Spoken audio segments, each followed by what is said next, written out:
So now comes the nitrogen cycle. ये बहुत एक इम्पॉर्टेंट साइकिल है इस चैप्टर का और इट्स वेरी इंपॉर्टेंट एग्ज़ाम के परस्पेक्टिव से भी। तो नाइट्रोजन साइकिल की बात करते हैं। हमारे एटमॉस्फेयर में बहुत ज़्यादा नाइट्रोजन प्रेजेंट है। नाइट्रोजन जो एटमॉस्फेयर में प्रेजेंट है वो एलिमेंटल फॉर्म में है, जिसे हम कहते हैं कि वो N2 की फॉर्म में है।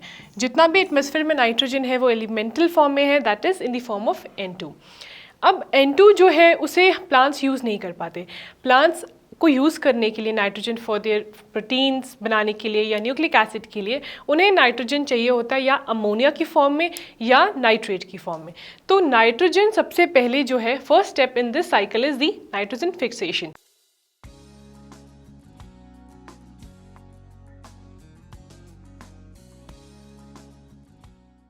जो नाइट्रोजन फिक्सेशन होती है वो इज़ डन बाय बैक्टीरिया, जो इधर फ्री लिविंग होता है या सिम्बियोटिक होता है। अगर नाइट्रोजन फिक्सेशन जो है वो फ्री लिविंग बैक्टीरिया करता है तो उसकी एग्जांपल है एजोटोबैक्टर। एजोटोबैक्टर एक फ्री लिविंग बैक्टीरिया है जो नाइट्रोजन फिक्सेशन करता है। But then if nitrogen fixation is done by another bacteria जो सिम्बियोटिक है, जो सिम्बियोटिक बैक्टीरिया है राइजोबियम, वो नाइट्रोजन फिक्सेशन भी करता है। तो बैक्टीरिया क्या करता है, एलिमेंटल नाइट्रोजन को कन्वर्ट करता है अमोनिया में या अमोनियम आयंस में। तो either plants can take the nitrogen in the form of ammonia या नाइट्रेट। तो अब ये प्लांट्स हैं, जो नाइट्रोजन है वो फिक्स्ड हो चुका है, that is it is converted in the form of ammonia या ammonium ions. So nitrogen fixation is done by bacteria जो इधर फ्री लिविंग होता है या सिम्बियोटिक होता है। फ्री लिविंग की एग्जांपल है एजोटोबैक्टर एंड सिम्बियोटिक की एग्जांपल है राइजोबियम। तो ये बैक्टीरिया क्या करता है, जो नाइट्रोजन प्रेजेंट है एटमॉस्फेयर में उसको कन्वर्ट करता है इधर अमोनिया में या अमोनियम आयंस में। तो प्लांट्स क्या करते हैं, इस अमोनिया को टेकअप करते हैं। सो प्लांट्स यूटिलाइज दी अमोनिया। उसके बाद प्लांट्स को कौन खाता है, एनिमल्स। एनिमल्स ने प्लांट्स को खाया। So first step was nitrogen fixation. So then comes the another step, that is nitrification. Nitrification second step है। क्यों?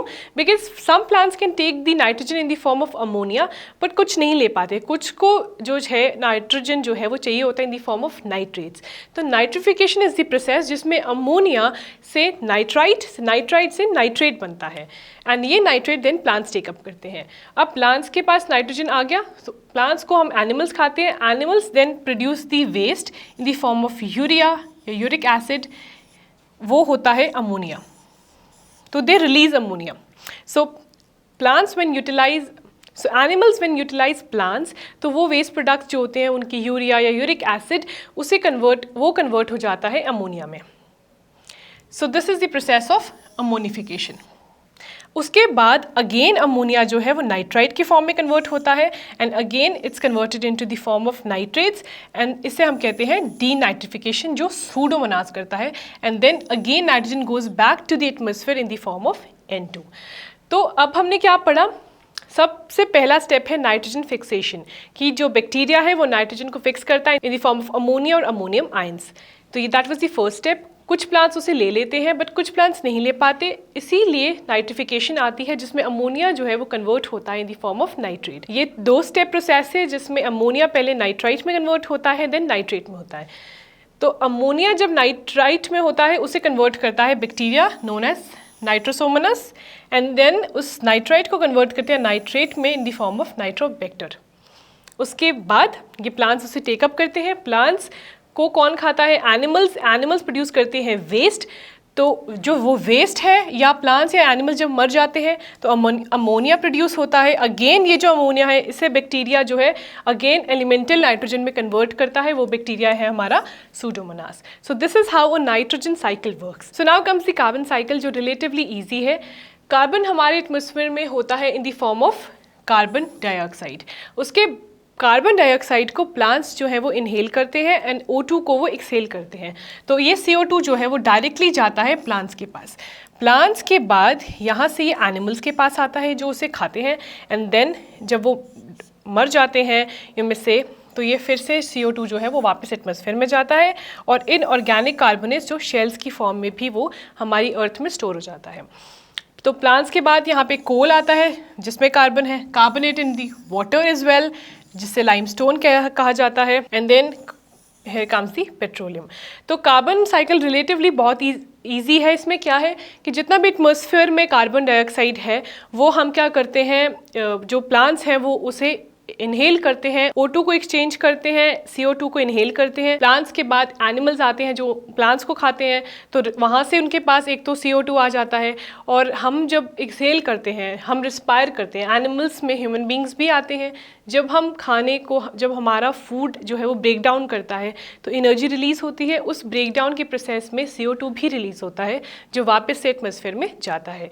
And the other forms petroleum, coal, carbonate in water, limestone, inorganic carbonate, ये other forms हैं carbon की. Even जब हम मर जाते हैं, प्लांट्स डाई और एनिमल्स डाई और ह्यूमन बींग्स डाई, तो जो भी कार्बन है वो अगेन जो है वो डिकम्पोज होकर फिर से एलिमेंटल कार्बन बन जाता है. So now comes the greenhouse effect.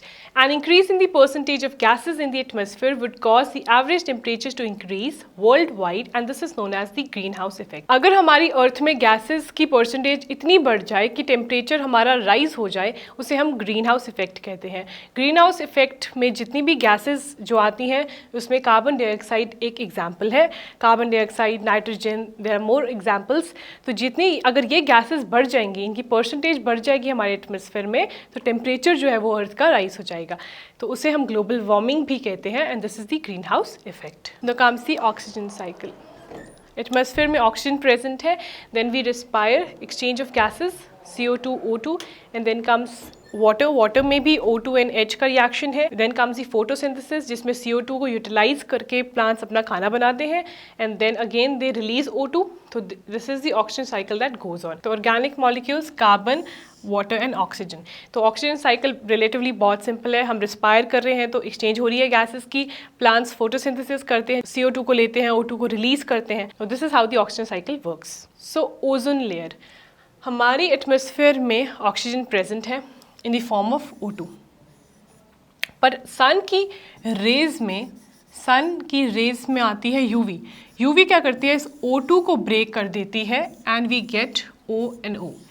तो हमारे जो ऑक्सीजन प्रेजेंट है एटमॉस्फेयर में O2 की फॉर्म में है, बट सन से आती है UV रेज, जो हार्मफुल रेज हैं, वो इस ऑक्सीजन को ब्रेक डाउन करती है O में.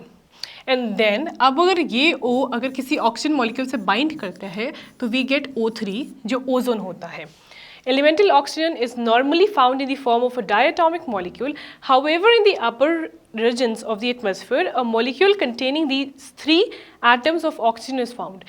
तो ये जो O3 है इसे हम ओजोन कहते हैं. Ozone, unlike the normal diatomic molecule of oxygen, ozone is poisonous but it performs an essential function. Ozone जो है otherwise it is harmful, ये poisonous होता है, but ये एक शील्ड की तरह एक्ट करता है. तो जितने भी हमारी UV रेज है या हार्मफुल रेज हैं सन की, उनसे हमारी अर्थ को प्रोटेक्ट करके रखता है ये जो O3 मॉलिक्यूल है, जिसे हम ओजोन कहते हैं. It absorbs harmful radiations from the sun. So ये ओजोन क्या करता है, हमारी अर्थ को हार्मफुल रेडिएशन से बचा के रखता है. This prevents those harmful radiations from reaching the surface of the earth where they may damage many forms of life. Because ये harmful radiations हमारी अर्थ की जितनी भी लाइफ फॉर्म्स हैं उनको हार्म कर सकते हैं, डेंजरस इफेक्ट्स हो सकते हैं, इसलिए हमारी अर्थ को प्रोटेक्ट करके रखते हैं ये ओजोन लेयर. तो आपने पढ़ा होगा कि ब्लैक होल क्या है. ब्लैक होल वही है कि हमारी ओजोन लेयर में देयर इज़ अ होल जो हो रहा है, जिसकी वजह से जितनी भी हार्मफुल रेडिएशन है वो डायरेक्टली अर्थ को रीच कर रही हैं. सो आज हमने क्या पढ़ा, आज हमने पढ़ा कि हमारी अर्थ पे नेचुरल रिसोर्सेज अवेलेबल हैं, लिथोस्फीयर, हाइड्रोस्फीयर, एटमॉस्फेयर, जिनकी वजह से लाइफ पॉसिबल है, जिसे हम कहते हैं बायोस्फीयर. सो उसके बाद हमने पढ़ा कि जितने भी नेचुरल रिसोर्सेज हैं अगर हम उन्हें पोल्यूट करते हैं तो पोल्यूशन होगा, एंड पोल्यूशन के डिफरेंट इफेक्ट्स हैं, जैसे acid rain, smog. And then हमने पढ़ा कि साइकिल्स क्या है. We have simple water cycle जो आपने हमेशा से पढ़ा है, वाटर साइकिल बहुत बेसिक है. Then we have nitrogen cycle, that is very important. And हमने कार्बन साइकिल पढ़ा, हमने ऑक्सीजन साइकिल पढ़ा, एंड हमने पढ़ा कि ग्रीन हाउस इफेक्ट क्या होता है. अगर एटमॉस्फेयर में गैसेस की परसेंटेज बहुत ज़्यादा बढ़ जाएगी तो वो हार्मफुल गैसेस क्या करती हैं, अर्थ का टेम्परेचर बढ़ा देंगी, एंड लाइफ वहाँ पर पॉसिबल नहीं होगी. That is green house effect. उसके बाद हमने पढ़ा ओजोन क्या होता है. ओजोन होता है एक लेयर है ऑक्सीजन की, O3 मॉलिक्यूल, जो हमारी अर्थ को बचा के रखता है from the harmful UV rays. But वहाँ पे भी there is a black hole, जो क्या हो रहा है कि ओजोन में वहाँ पे एक होल है जिसकी वजह से जितनी भी UV रेज है वो डायरेक्टली अर्थ को रीच कर रही हैं. So that's all for now. I hope you like this lecture and keep watching the next videos.